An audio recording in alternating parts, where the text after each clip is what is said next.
Mi nombre es Roberto Yunes, soy el profesor titular de la materia y con esta comenzamos con la primera de tres partes de la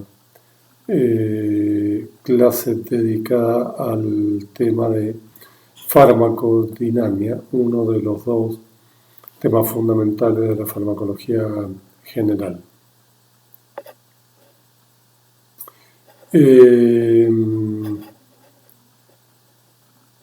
Probablemente no haya un tema más vinculado a la farmacodinámica que el concepto de receptor, que ustedes conocen por diversos motivos: su formación en histología, en biología celular, en bioquímica. Este concepto no es un concepto estrictamente moderno, pero se formaliza así, como tal, hacia fines del siglo XIX, comienzo del siglo XX. El tema estuvo presente ya en el pensamiento de una figura notable dentro del ámbito de la farmacología, un distinguido investigador alemán, Paul Ehrlich, quien a fines del siglo XIX y comienzo del siglo XX establecía la relación de que si él ensayaba determinadas moléculas para tratar alguna enfermedad y tenía éxito, es porque algo en el organismo debía reconocer a esas moléculas. No las llamó específicamente receptores, pero sí dejó claramente establecido el concepto que posteriormente se formalizaría como receptores. Dicho sea de paso, él fue quien descubrió, trabajando con diversas modificaciones químicas, era un gran químico, del arsénico, un veneno muy conocido, modificando el arsénico, obtuvo diversas moléculas, una de las cuales resultó efectiva y fue uno de los primeros tratamientos formales de lo que para la época era una enfermedad extremadamente común en Occidente, que era la sífilis, que desarrollaba su completa historia natural por no haber tratamientos efectivos, llegando desde su contagio como enfermedad de transmisión sexual hasta los últimos estadios de la enfermedad, que era la demencia sifilítica. Modificando moléculas de arsénico, Paul Ehrlich dio con una a la que, imaginativo, le dio el nombre de Salvarsan. Y merece todo nuestro reconocimiento, nuestro recuerdo y nuestro homenaje.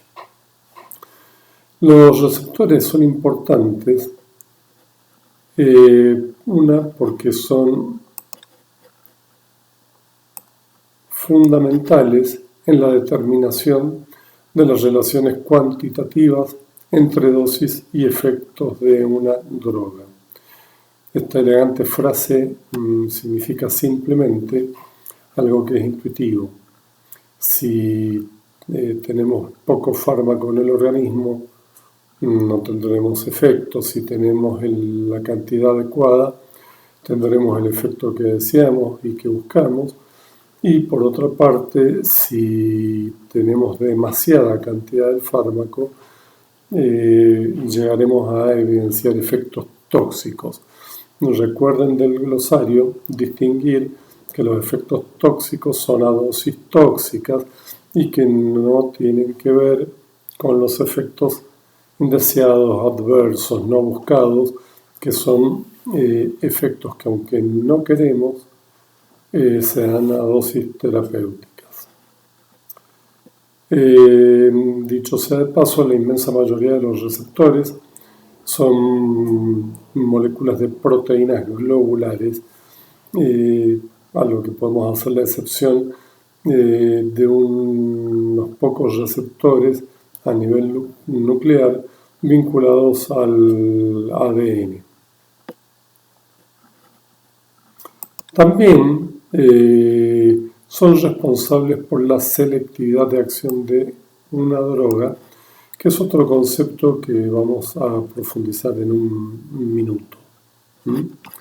Pero si ustedes recuerdan, la simple mecánica de considerar al ligando endógeno o al exógeno, un fármaco, como si fuera una llave, el receptor se podía considerar el tambor, la cerradura de esa llave para producir el efecto deseado. Finalmente, además de mediar la acción de los agonistas farmacológicos, esto es de drogas que producen efectos similares al ligando endógeno, son para los antagonistas fundamentalmente los competitivos,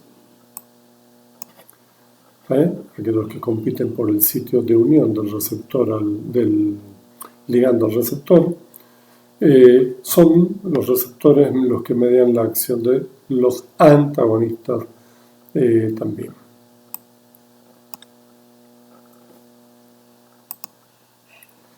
Como les decía, la inmensa mayoría de los receptores son moléculas de naturaleza proteica, macromoléculas. Repasando brevemente, macromoléculas, conocen ustedes hidratos de carbono, fuentes de energía rápidamente utilizable, lípidos, fuentes de energía pero almacenada, debe ser previamente metabolizada para actuar como fuente de energía en todo caso de reserva. Los ácidos nucleicos, ADN, ARN, que son básicamente las moléculas de la información. Todo aquello que está en nuestros genes y se expresa en un momento o deja de expresarse en otro de acuerdo a las circunstancias. El gran cuarto grupo de macromoléculas son las proteínas, las grandes moléculas de trabajo. Los receptores, fundamentalmente proteínas globulares, redonditas, no fibrilares, como las proteínas de un tendón muscular. Los receptores son proteínas globulares. Se organizan de acuerdo a un esquema bastante rígido, campo tremendamente fructífero de investigación, sujeto a leyes muy estrictas que terminan determinando el plegamiento del receptor.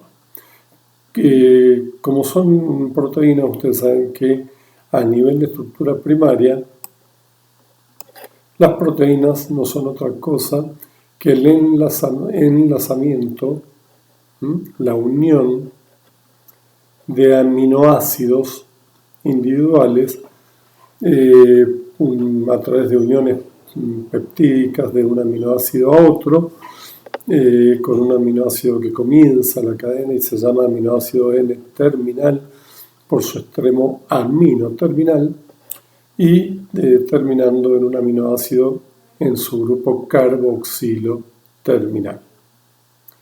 La estructura primaria, esto es la casi infinita posibilidad combinatoria de aminoácidos que existen, lleva ya tácitamente inscripta en esa sucesión qué tipo de estructura secundaria adoptará uno o más segmentos de la proteína en cuestión. Esto es los dos grandes motivos de estructura secundaria: las alfa hélices a la derecha y las láminas plegadas beta. De nuevo, leyes inscriptas en la estructura primaria y en la secundaria son las que determinan que se produzcan puentes de hidrógeno entre diversos segmentos de la proteína, ilustrados en esta figura como líneas punteadas verde, confiriéndole la típica estructura terciaria o globular, ilustrada aquí por una molécula de hemoglobina. Solo una molécula de hemoglobina, en donde la parte proteica se ve en color rojo. Fundamentalmente son, como pueden ver, alfa hélices. En gris, algunos loops o regiones de unión entre las alfa hélices. Y aquí, en celeste, el grupo M con naranja, la molécula de hierro que forma parte de la subunidad de hemoglobina. Esta molécula, que dentro del glóbulo rojo es la gran responsable de transportar oxígeno desde el alvéolo a los tejidos y traer de retorno anhídrido carbónico desde los tejidos hacia el pulmón para eliminarlo en cada ciclo respiratorio. Varias unidades de moléculas de hemoglobina terminan conformando la última el último de los niveles organizativos de las proteínas, la estructura cuaternaria, que no es otra cosa que una proteína que por lo menos como mínimo tiene más de una subunidad, aquí ilustrada como una gris clara y gris oscura. Desde luego pueden ser más de 2 subunidades, 3, 4 o más.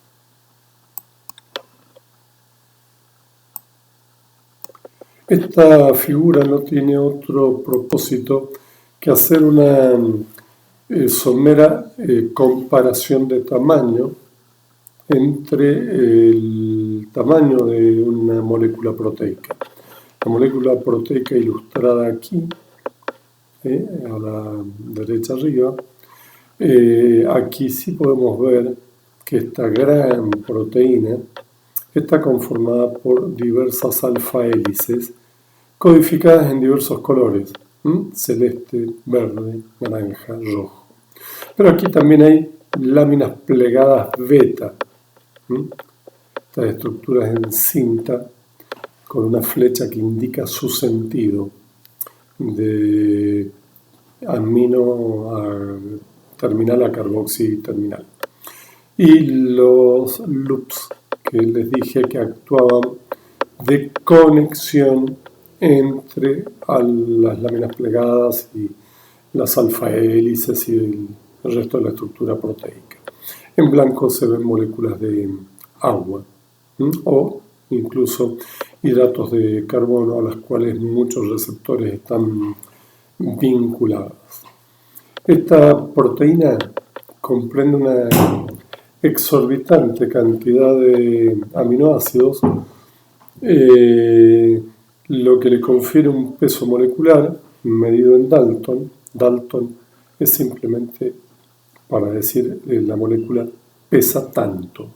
Bueno, una molécula de este tamaño pesa 250 kilodalton, o sea, 250.000 Dalton.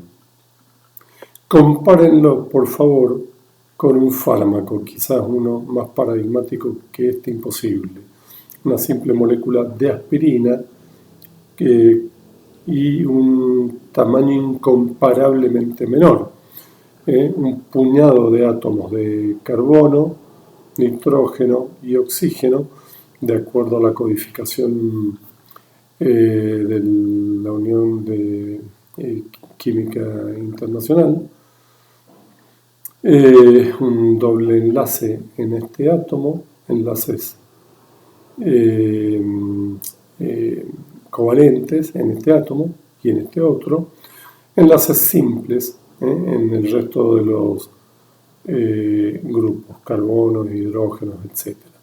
Y una estructura cíclica anular aquí en el medio.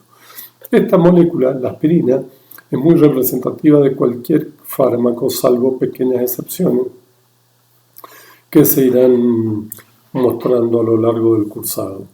Una molécula como esta, o si prefieren generalizarlo, la inmensa mayoría de los fármacos, que es asimilable al tamaño de esta molécula, pesa entre 5 a 7.000 Dalton. Por favor, piensen, 5.000 a 7.000 Dalton versus 250.000 Dalton, que puede ser perfectamente el tamaño de un típico receptor.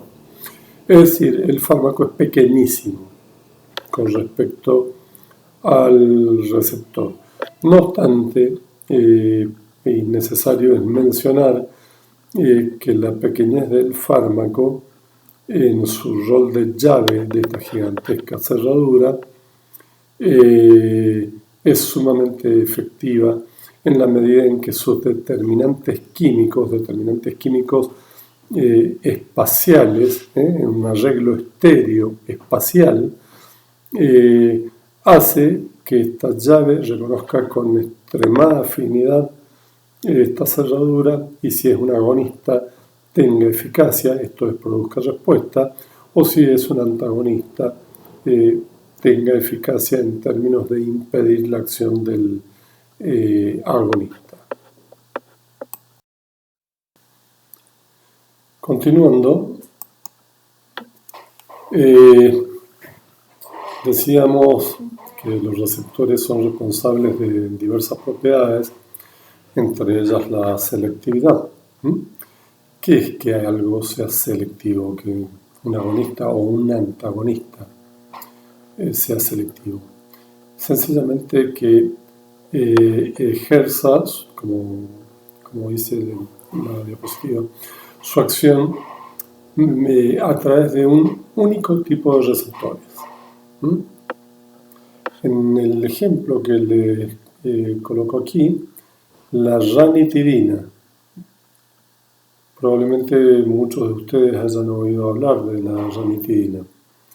Es un antiácido, ¿sí?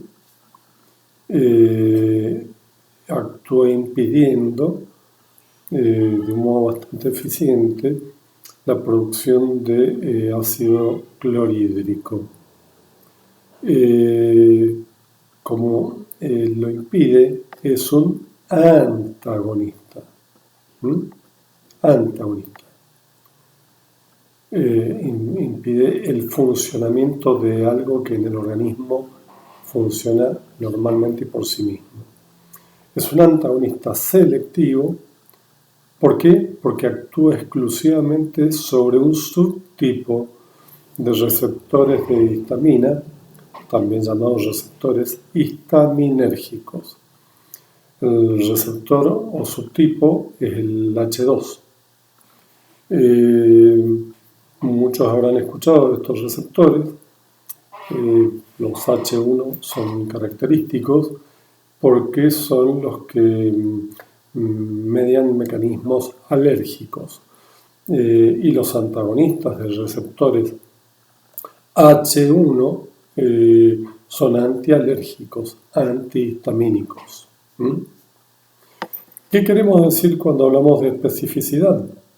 Bueno, ahora de que el fármaco actúa a través de un único mecanismo de acción. Digamos, la acetilcolina es este neurotransmisor que ustedes conocen bien, puede actuar sobre receptores colinérgicos de tipo muscarínico y sobre receptores colinérgicos de tipo nicotínico. En este caso, la droga atropina, fármaco atropina, es un anticolinérgico porque bloquea acciones de acetilcolina, pero exclusivamente sobre receptores muscarínicos, en cualquier territorio del organismo.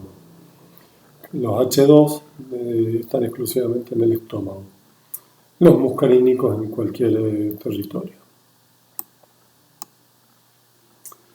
Recordar muy brevemente, yo veo en letra muy pequeña, y seguramente les va a pasar lo mismo a ustedes,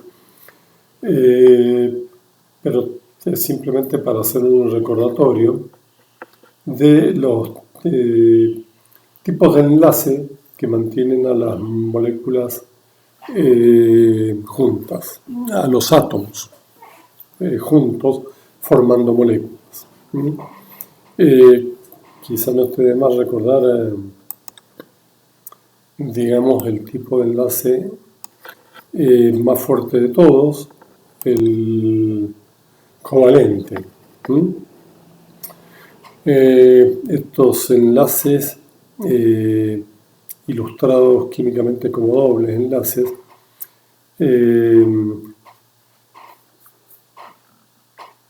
comparten directamente entre átomos electrones de su orbital más externo. Y por lo tanto se requiere gran cantidad de energía para romperlos. Le confieren a una molécula gran estabilidad y tiene importancia farmacológica e importancia toxicológica. En un grado descendente están los puentes iónicos y los puentes de hidrógeno. Estos últimos, recuerdan, los habíamos mencionado en relación al mantenimiento de la estructura tridimensional de proteínas. Y los más débiles son los enlaces de Van der Waals. Normalmente uno los menciona y los deja pasar, pero por ahí no esté de más una breve explicación. Los enlaces de Van der Waals, dicho de un modo muy simple, se deben a los electrones que circulan en el orbital más externo de los átomos. Ustedes también saben que el electrón, por definición, tiene carga negativa. Pues piénsenlo o imagínenlo de este modo. Los electrones están en sus orbitales girando continuamente alrededor del núcleo del átomo que contiene protones con carga positiva o protones y neutrones sin carga. Estos electrones girando continuamente en sus orbitales, particularmente los más externos, van a tener la siguiente propiedad.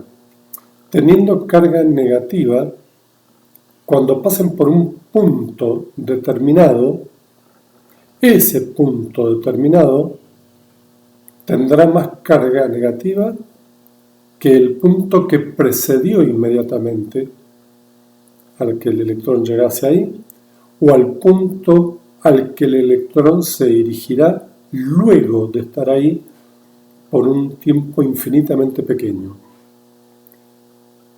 Para decirlo claramente,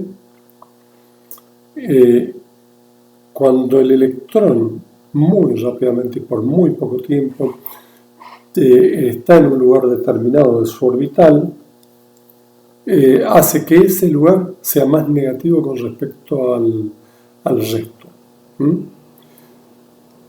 ¿Qué es lo que esto genera? Que si tiene la tendencia a crear áreas negativas a medida que el electrón gira en su orbital, tenderá a formar enlaces con regiones positivas de otro átomo. Desde luego, de tipo muy transitorio, de tipo muy débil. Será fuerte cuando estén directamente enfrentados, pero se debilitará a medida que se aleje y será débil a medida que se acerque. Solo tendrá fortaleza cuando esté exactamente enfrentado al lugar. No obstante esto ser así, quiero mostrarles o hablar un poco de la relatividad de todo esto. ¿Apelando a qué? Bueno, vamos a apelar a esta molécula, imatinib. Imatinib. Imatinib es una droga, un fármaco relativamente moderno, que es un muy buen ejemplo de lo que hoy se denominan drogas de diseño. Ustedes imaginen que para los fármacos, como lo saben, la mayor parte de la historia de la humanidad los fármacos fueron naturales, obtenidos predominantemente de vegetales, algunos de animales y minerales, pero predominantemente vegetales. Cuando se lograron aislar principios activos, esto ya es siglo XIX, nacimiento de la ciencia experimental, se pudo determinar la estructura química de los principios activos. Al conocer la naturaleza química de la molécula, avanzada la química de síntesis, se pudieron hacer derivados semisintéticos. Esto es tomar el original natural, a efectuar determinadas reacciones químicas y obtener una molécula semejante a la original, pero a su vez diferente y con propiedades mejoradas con respecto al original. Y por último, las directamente sintéticas. Conociendo la estructura de la molécula, llevamos a cabo las reacciones químicas necesarias para sintetizar la molécula que necesitamos. Por ejemplo, la aspirina, obtenida originalmente de la corteza del sauce, cuando se conoció su estructura, se pudo obtener semisintéticamente o obtener derivados semisintéticos de la aspirina y finalmente, conociendo su estructura, sintetizarla directamente prescindiendo de cualquier fuente vegetal original. El imatinib es una molécula de síntesis, pero además de síntesis, su diseño ha sido diseño de mesada. ¿Qué significa? Hablábamos hace un rato de imaginar al ligando o al fármaco uniéndose a su receptor, haciendo una analogía con la llave y una cerradura. La llave, el ligando o el fármaco, la cerradura, el receptor. Bueno, el imatinib es una llave para una cerradura muy particular, que se denomina BCR-ABL quinasa. Esta combinación es la combinación que se le dio como nombre a la variante anómala, un único aminoácido mutado producía una variante anómala de una proteína que se denomina tirosina quinasa o tirosina quinasa. ¿Se acuerdan las tirosina quinasas? Proteínas que fosforilan a las proteínas en los residuos tirosina.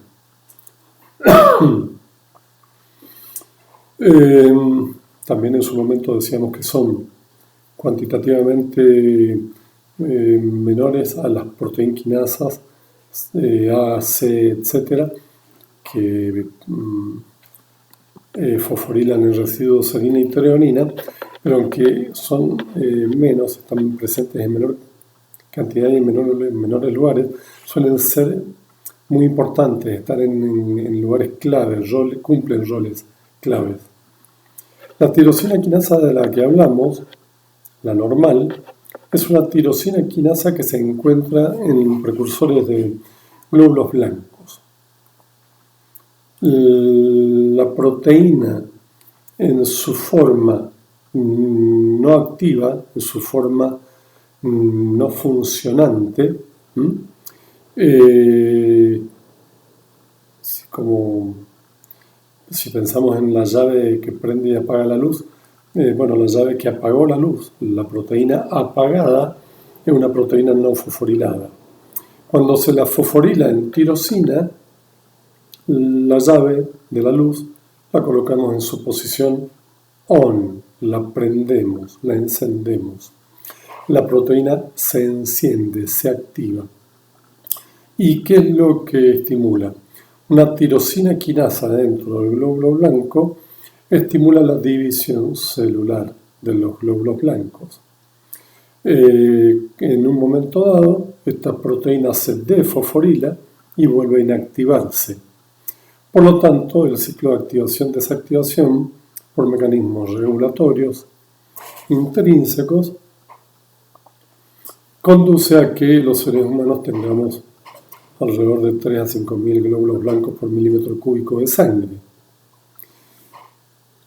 Cuando ocurre que muta es que un aminoácido de la cadena aminoacídica de esta gran proteína que es la tirosina quinasa, solo un aminoácido muta, uno muy bien identificado,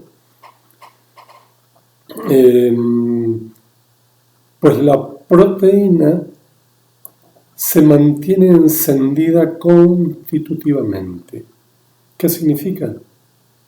Pues que siempre se encuentra funcionando, no sufre ciclos de encendido y apagado, sino que está permanentemente encendida y permanentemente señalándole al glóbulo blanco dividirse. Esto da lugar a lo que se denomina leucemia mieloide crónica. Esta leucemia mieloide crónica puede llegar a ser que el individuo tenga 200 a 300.000 glóbulos blancos por milímetro cúbico. A esta tirosina anómala, en vez de llamarla tirosina quinasa, se le dio el nombre BCR-ABL quinasa. ABL, por la primera parte del apellido de quien descubrió la mutación que la hacía anómala, un señor llamado Ableson o Abelson.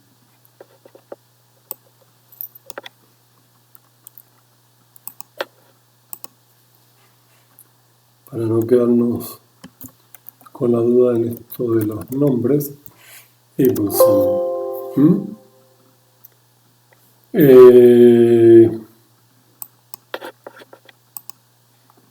Recibe el nombre para distinguirla de su variante normal. Ambas suelen coexistir en el individuo. ¿Cuál fue el procedimiento, el método, la forma en que se llegó a controlar esta BCR-ABL quinasa? Pues se llegó a un conocimiento absolutamente exquisito de la estructura tridimensional de esta proteína. A través de estudios de cristalografía de rayos X, resonancia magnética nuclear, multitud de estudios químicos, bioquímicos, biológicos celulares, moleculares, se conoció la estructura exquisitamente de la proteína anómala mutada con respecto a la proteína normal no mutada, se pudo identificar el sitio en el cual se producía la mutación que impedía que la proteína se apagase, y se diseñó en la mesada químicamente una molécula que tuviese las condiciones ideales para reconocer, y acá está puesto en color celeste, el imatinib, para reconocer el sitio que se mantenía permanentemente encendido. Cuando se administra imatinib, se dirige exclusivamente a la BCR-ABL quinasa, se instala en el sitio que la mantiene activa todo el tiempo, lo bloquea, la silencia. Piensen que cuando uno habla de antineoplásicos, y el imatinib es un antineoplásico, con antineoplásicos piensa en fármacos que ensamblan su curva de efectos terapéuticos con su curva de efectos tóxicos, motivo que será parte de la segunda clase de farmacodinámica. Son tan tóxicas que lo terapéutico y lo tóxico está ensamblado.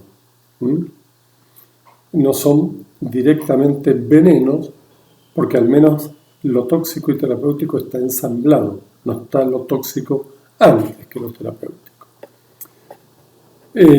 Producen gran cantidad, pero gran cantidad de efectos adversos o efectos directamente tóxicos, porque la curva está ensamblada. El imatinib reconoce exclusivamente este sitio de una tirosina quinasa que está enferma y no reconoce más nada.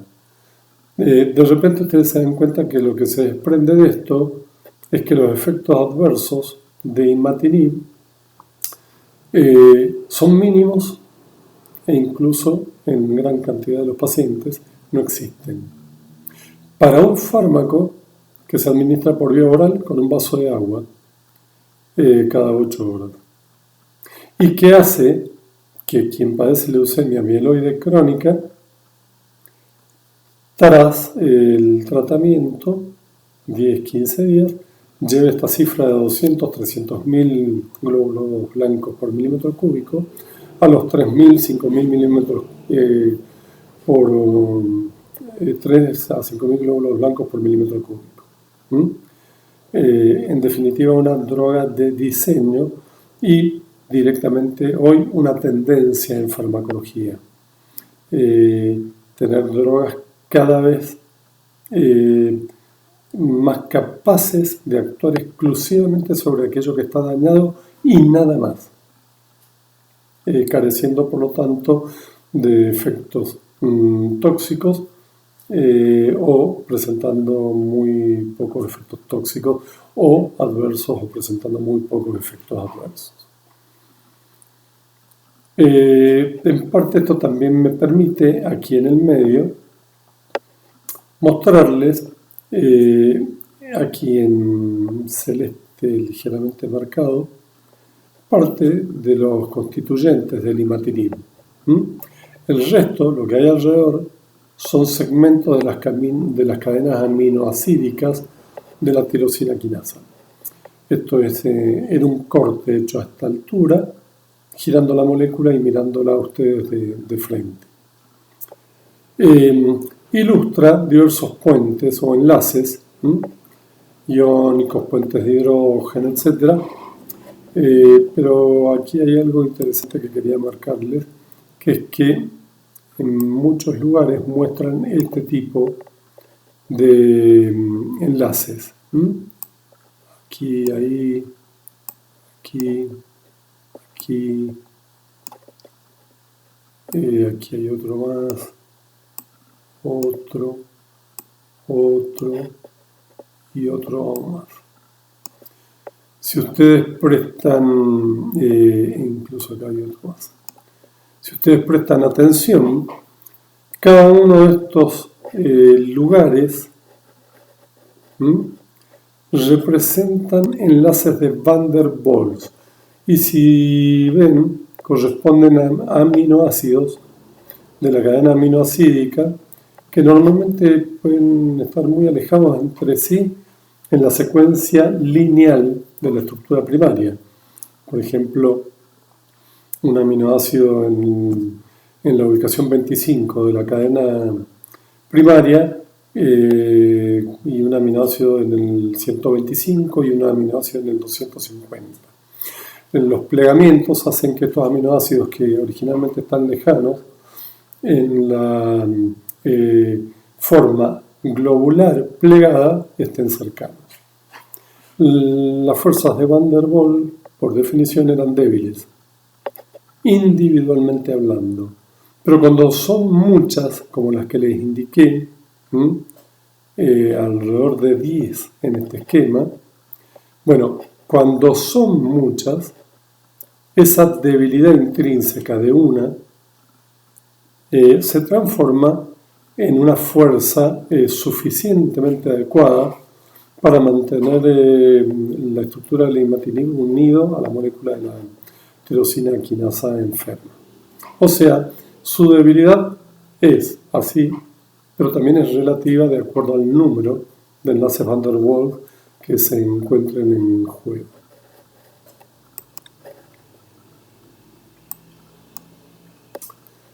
Una clasificación de receptores. Ustedes pueden utilizar la que prefieran. Yo simplemente les indico una de tantas. Creo que, no obstante, resulta bastante útil. Para que comprendamos la gráfica, en celeste es el espacio extracelular, en verde el intracelular, y entre estas dos franjas de color ladrillo rojizo, con este espesor de color lila, es la membrana plasmática. La membrana plasmática, como recuerdan, está constituida por una bicapa de fosfolípidos, por lo tanto todo aquello que deba atravesar la membrana plasmática, que será motivo del capítulo absorción cuando veamos farmacocinética, o cuando el receptor mismo esté enclavado en la membrana plasmática, una droga o los receptores deberán tener naturaleza lipofílica, esto es, afinidad por lípidos, para atravesar la membrana o para ubicarse en la misma.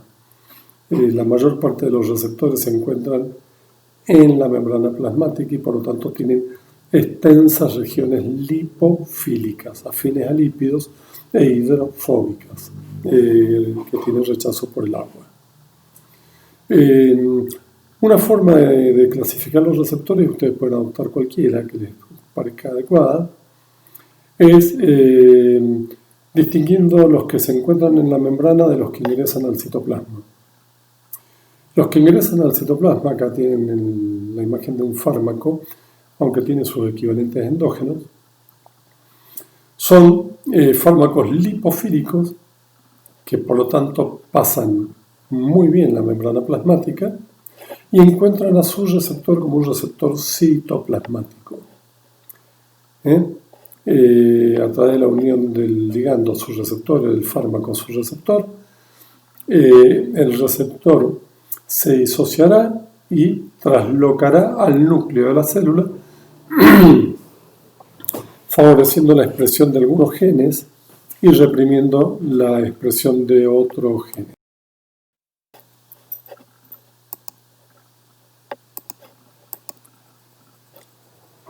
Bueno, un ejemplo típico de esta situación endógeno son todas las hormonas esteroideas. Como hormonas esteroideas son todas aquellas que derivan de la molécula original, ciclopentano peridrofenantreno. Me detengo ahí porque ustedes la vieron en bioquímica. Pero en todo caso, recordar es la base de la estructura del colesterol, una molécula lípida absolutamente conocida por todos. ¿Qué hormonas esteroideas endógenas? Las de la corteza de la glándula suprarrenal, por ejemplo, glucocorticoide, el único glucocorticoide circulante en el ser humano, cortisol. Mineralocorticoides, también de la corteza de la glándula suprarrenal, la aldosterona. Las hormonas gonadales en el hombre, testosterona, en la mujer, estrógeno, progesterona. Todas estas hormonas endógenas, por basarse en la estructura del colesterol, son muy lipofílicas y pasan fácilmente la membrana plasmática, reconocen a su ligando. Fármacos que se basan en la estructura de nuestras hormonas endógenas, utilizados por ejemplo en terapia sustitutiva, cuando se carece de hormonas gonadales, por ejemplo, o cuando queremos utilizar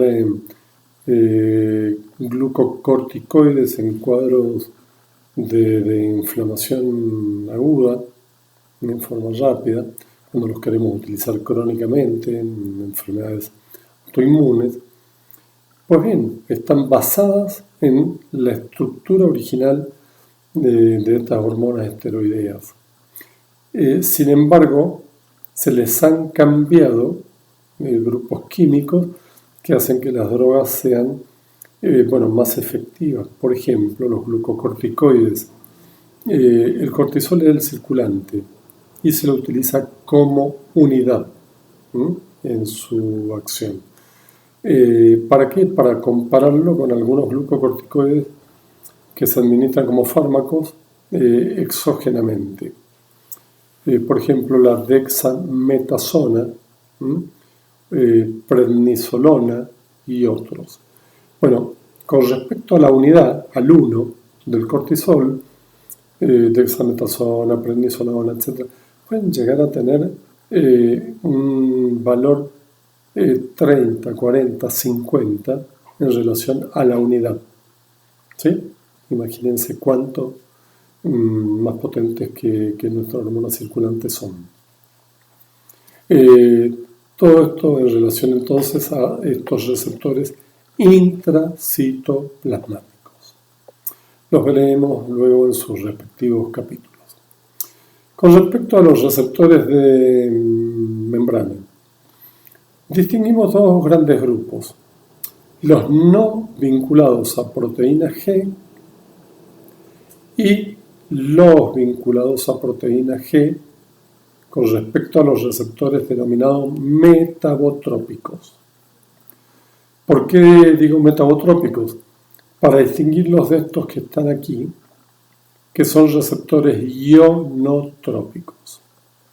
Receptores ionotrópicos los recordarán por el ejemplo que vimos en clases anteriores, en donde un receptor en sistema nervioso central, el receptor GABA subtipo A, que es un canal iónico, tiene como neurotransmisor al GABA, ácido gamma-aminobutírico, que cuando se une al receptor en su sitio de reconocimiento, produce un cambio conformacional del receptor y el receptor que estaba cerrado se abre.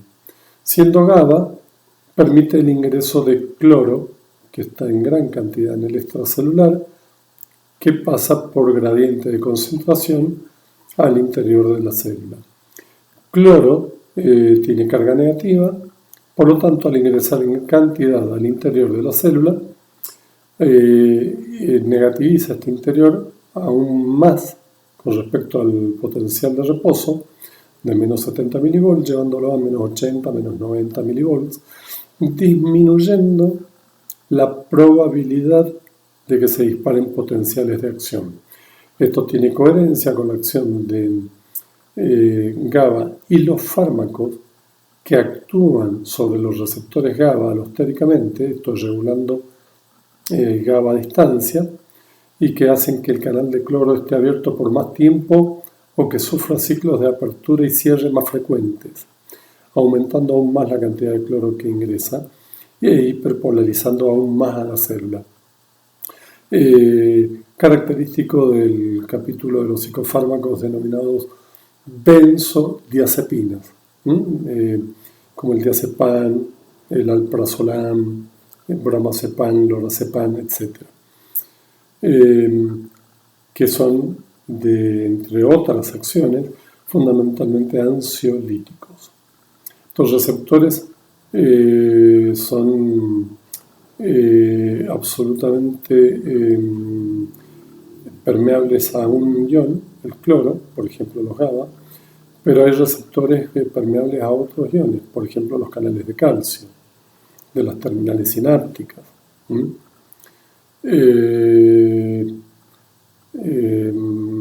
Canales de sodio en la unión neuromuscular, que cuando acetilcolina se une al canal de tipo nicotínico provoca su apertura e ingresa sodio desde el exterior, haciendo que el potencial de acción que venía propagándose se continúe propagando en la miofibrilla del músculo esquelético para traducirse finalmente en contracción muscular. Estos son receptores ionotrópicos sumamente importantes, gran cantidad de fármacos actúan mediados por su acción agonista o antagonista de canales iónicos. Con respecto a los metabotrópicos, se les llama metabotrópicos porque, actúan sobre el metabolismo, pero fundamentalmente para distinguirlos de los canales. Los metabotrópicos no son canales, son proteínas globulares ancladas en la membrana que pueden estar asociadas a proteína G o que pueden no estar asociadas a proteína G. En este caso, se dan dos ejemplos. Un ligando de un receptor metabotrópico que como consecuencia activa su actividad enzimática directa, por ejemplo de tirosina quinasa, sobre un sustrato A que pasa a ser fosforilado y queda como sustrato B.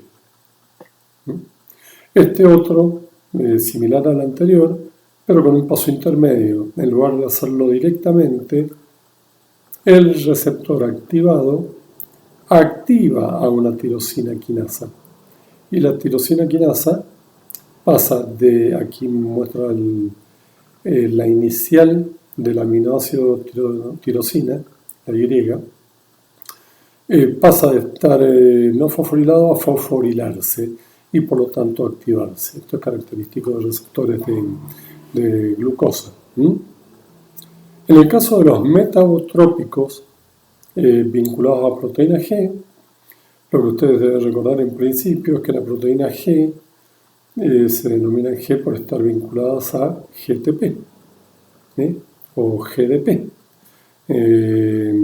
guanosin trifosfato, guanosin difosfato. En su estado de reposo, GDP, guanosin difosfato. En su estado activado, guanosin trifosfato, GTP. ¿Cómo es el ciclo? Un ligando se une a este receptor. El receptor típicamente se los llama también receptores serpentinos por tener 7 unidades transmembrana, normalmente alfa hélices, que desde el intracelular yendo y volviendo terminan en el extremo carboxilo terminal en el interior de la célula. Activado, sufren un cambio conformacional, activan a la proteína G. La proteína G, cuyo ciclo de activación se muestra aquí abajo, cuando se activa, sencillamente pierde o deja su GDP en estado de reposo que queda libre en el citoplasma. Recuerden que las proteínas G tienen 3 unidades, son hetero, heterotriméricas, que significa que tienen 3 subunidades, trímeros, y hetero, que estas subunidades son diferentes. Si uno habla de otras situaciones, hay proteínas homodiméricas, que significa que son 2 subunidades, que las subunidades son idénticas, o tetraméricas, homotetraméricas, como la hemoglobina, 4 unidades semejantes. Esta proteína G es heterotrimérica. La subunidad alfa, la subunidad beta y su unidad gamma, activadas por el receptor unido al ligando. La subunidad alfa se disocia de la subunidad beta y gamma, libera su GDP al citoplasma y toma GTP del citoplasma en intercambio. Activada por GTP, actúa sobre un sustrato enzimático, del cual veremos un poco más enseguida. Este sustrato enzimático suele ser, hay otros, pero los más típicos, adenilil ciclasa o adenil ciclasa, fosfolipasa C, etc. Una vez que activan a su sustrato o lo inhiben, dependiendo de que se traten de proteínas G estimulatorias o inhibitorias, la proteína G hidroliza GTP, ahora lo hidroliza, no lo vuelca al citoplasma, perdiendo un fósforo y quedando con GDP, señal de asociarse nuevamente a su estado de reposo, a las unidades beta y gamma con GDP, hasta ser activada nuevamente. Esta hidrólisis del GTP se lleva a cabo por 2 mecanismos. Uno, por una pequeña actividad intrínseca de GTPasa, de la subunidad alfa, pero en líneas generales mucho más por proteínas extrínsecas que se encuentran en la vecindad, que hacen que el GTP se hidrolice a GDP y vuelva toda la proteína G a su estado de reposo.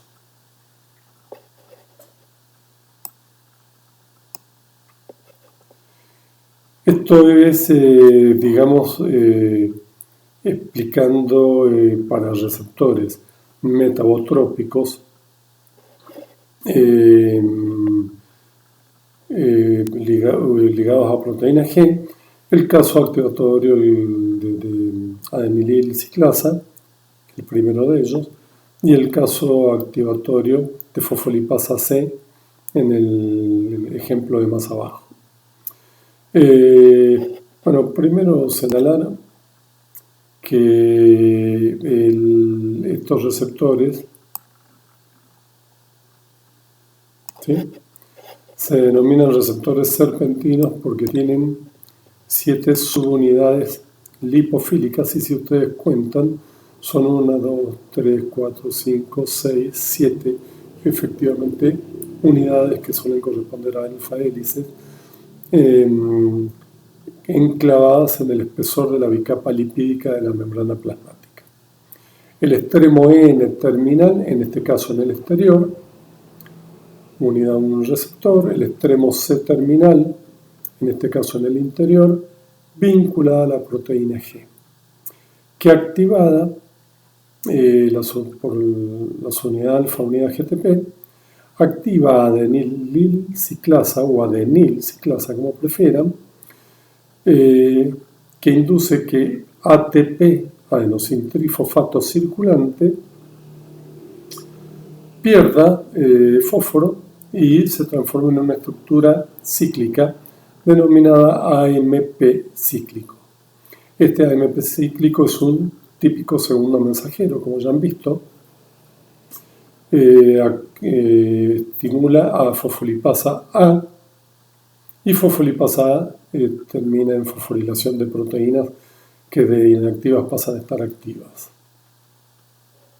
En este otro caso, el ciclo es semejante, pero la proteína G resulta en la activación de fosfolipasa C, que actuando sobre los fosfolípidos de membrana, generan dos segundos mensajeros, IP3, inositol trifosfato, y diacilglicerol. Diacilglicerol, por otro lado, actúa activando proteína quinasa C, que llevan a la fosforilación de sustratos proteicos. En este caso, residuos serina y treonina, en aquel caso también residuos serina y treonina. Las tirosina quinasas son las únicas que fosforilan residuos tirosina. Por su parte, IP3, otro segundo mensajero, se dirige a receptores de IP3, que son canales iónicos, que están ubicados en el sistema de endomembranas del retículo endoplasmático liso. Ligándose a estos canales de IP3, el canal se abre y permite la salida de gran cantidad de calcio desde el retículo endoplásmico, que en el caso de ser fibras musculares se denomina retículo sarcoplásmico, y que en el caso de las células musculares hacen que el calcio sea un componente fundamental del acoplamiento, excitación, contracción de la fibra muscular. En la siguiente diapositiva, antes de pasar, mencionar que hablamos de un segundo mensajero, el AMP cíclico, otro el diacilglicerol, otro IP3, el inositol trifosfato, y un cuarto segundo mensajero muy importante, el calcio en sí mismo. Recuerden que no todo el calcio es un segundo mensajero, en ocasiones no lo es, pero un típico segundo mensajero es el calcio de la terminal sináptica, en donde hay canales de calcio normalmente cerrados que son activados por el potencial de acción. Menos potencial de acción, menos canales activados, mayores cantidades de potenciales de acción, más estímulo, mayor cantidad de canales de calcio que se abren. El calcio en ese caso ingresa a la terminal sináptica, permite la fusión de vesículas del neurotransmisor con la membrana sináptica y la liberación del neurotransmisor al espacio sináptico.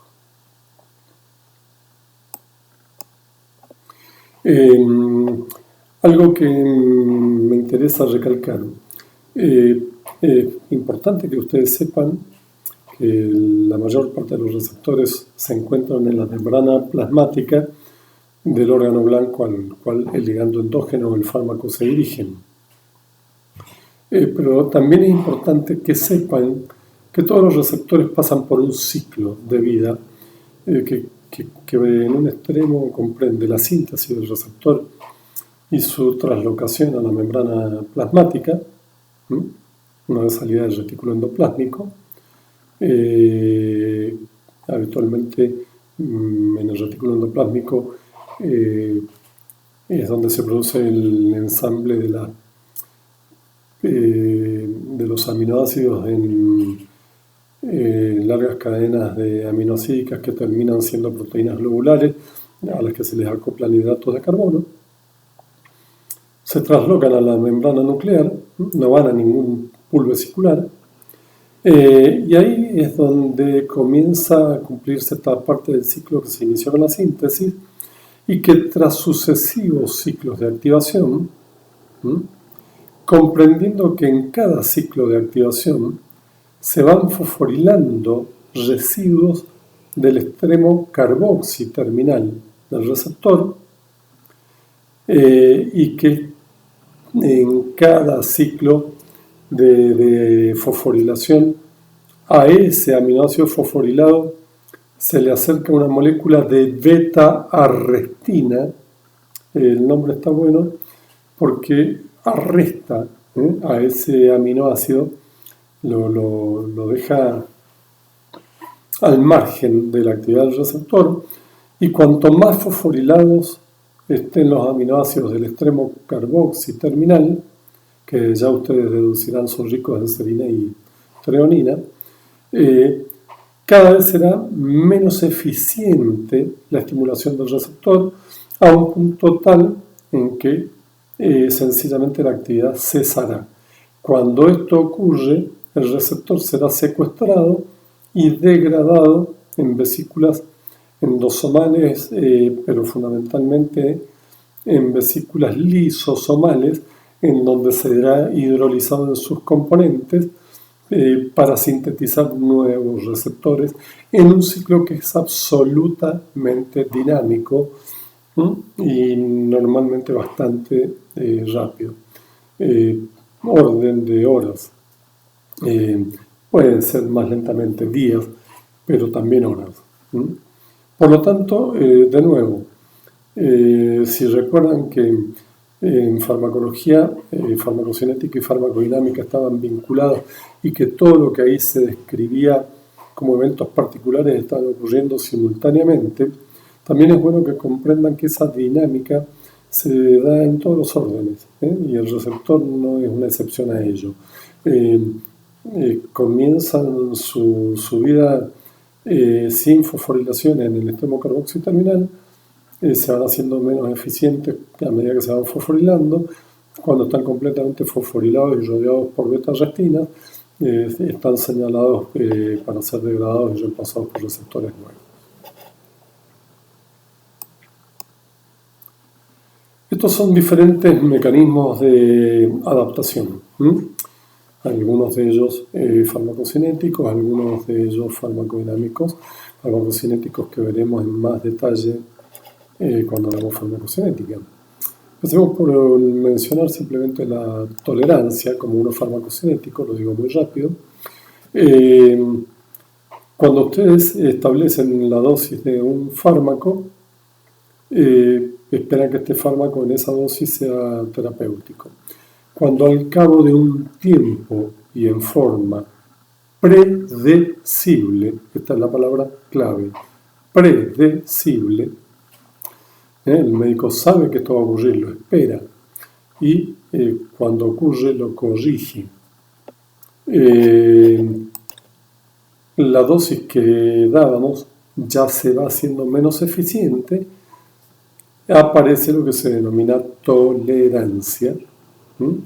Por ejemplo, la tolerancia farmacocinética al fenobarbital por inducción enzimática. El médico la espera y cuando se produce, corrige la dosis aumentándola para volver al efecto original. Volveremos sobre esto en farmacocinética. ¿Qué es la taquifilaxia? Bueno, viene a ser bastante similar, si quieren, a la tolerancia, salvo por el hecho, nada desdeñable por cierto, de que mientras la tolerancia es predecible y se da a lo largo de meses, la taquifilaxia se da en la primera, segunda o tercera aplicación del fármaco. Es impredecible y está anclada en el mosaico genético del individuo particular.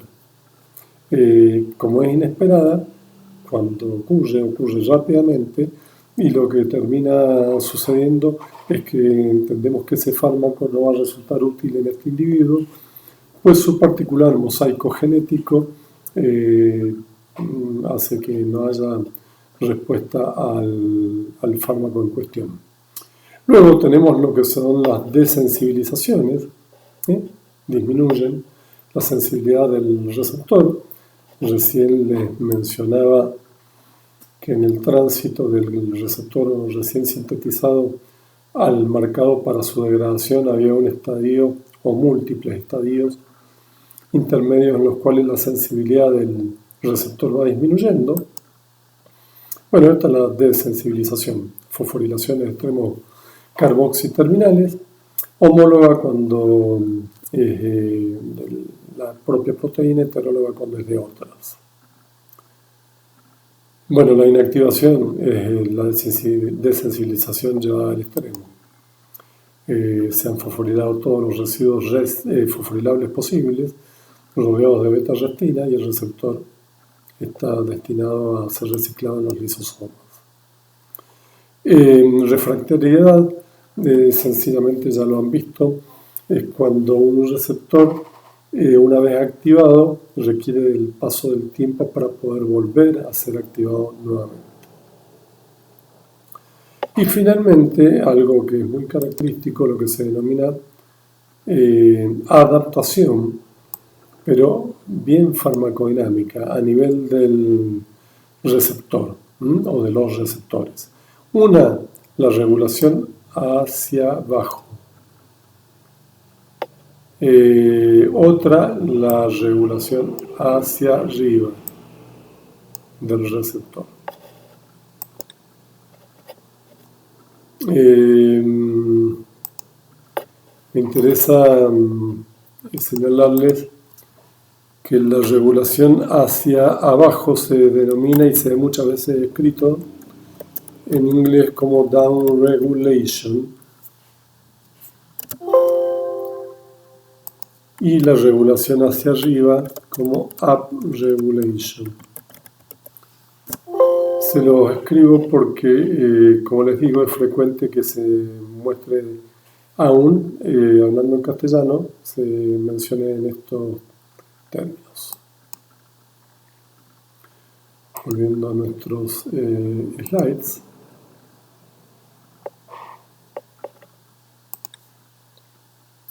La regulación hacia abajo, down regulation. Simple. Imaginen que el fármaco se encuentra frente a su blanco, su target. Y se encuentra frente a este target en forma crónica, por ejemplo, un antihipertensivo. El organismo interpreta al fármaco como algo ajeno al organismo en sí mismo. Cuando lo tiene presente crónicamente, lo que tiende el organismo a hacer como respuesta adaptativa es disminuir el número de receptores que sintetiza y presenta en membrana. Regulación hacia abajo, down regulation. Cambio, la regulación hacia arriba es exactamente lo opuesto. Hacia abajo era la exposición frente a un agonista crónicamente.